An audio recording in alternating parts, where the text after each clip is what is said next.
ছাত্র আন্দোলন বাংলাদেশের ইতিহাসে একটি গৌরবময় ঘটনা বলে বিবেচিত। স্বাধীনতা পূর্ব ১৯৫২ সালের ভাষা আন্দোলন, ১৯৬৯ সালের গণ অভ্যুত্থান ছাত্রদের নেতৃত্বেই পরিচালিত হয়েছিল।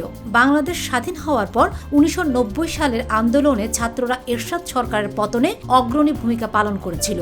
২০১৮ সালের কোটা সংস্কার আন্দোলন এবং নিরাপদ সড়ক আন্দোলনেও ছাত্রদের অবদান অস্বীকার করার উপায় নেই।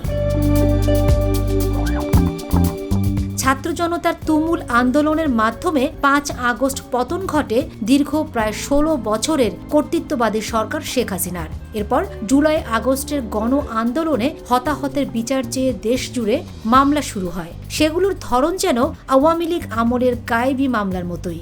এতে করে ভুক্তভোগীর পরিবার সঠিক বিচার পাবে কিনা তা নিয়ে শঙ্কা থেকে যায়। গণ আসামি করে দায়ের করা এসব মামলার বিচারের ভবিষ্যৎ কি তা নিয়ে সংশয় প্রকাশ করেছেন বিশ্লেষকরা।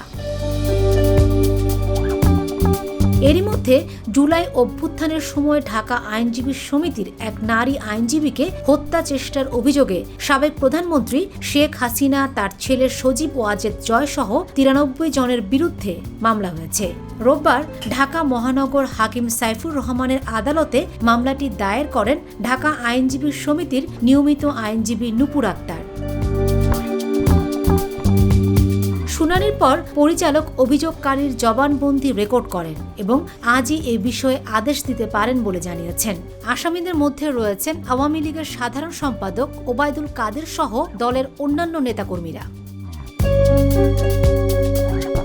নূপুর তার অভিযোগে বলেন, গত বছরের ৪ আগস্ট বিকাল ৩টায় তিনি মোহাম্মদপুর এলাকায় বৈষম্য বিরোধী ছাত্র আন্দোলনে অংশ নেন, যেখানে তাকে গুলি করা হয়। পরে তাকে চিকিৎসার জন্য শহীদ সোহরাওয়ার্দী মেডিকেল কলেজ হাসপাতালে ভর্তি করা হলে সেখানে তিনি চিকিৎসা নেন। তবে বিচার প্রত্যাশীদের কাছে এখনো বিষয়টি ধোঁয়াশা। তারা আসলে কি বিচার পাবে, নাকি দাঁড়ে দাঁড়ে ঘুরতে হবে বিচারের আশায়?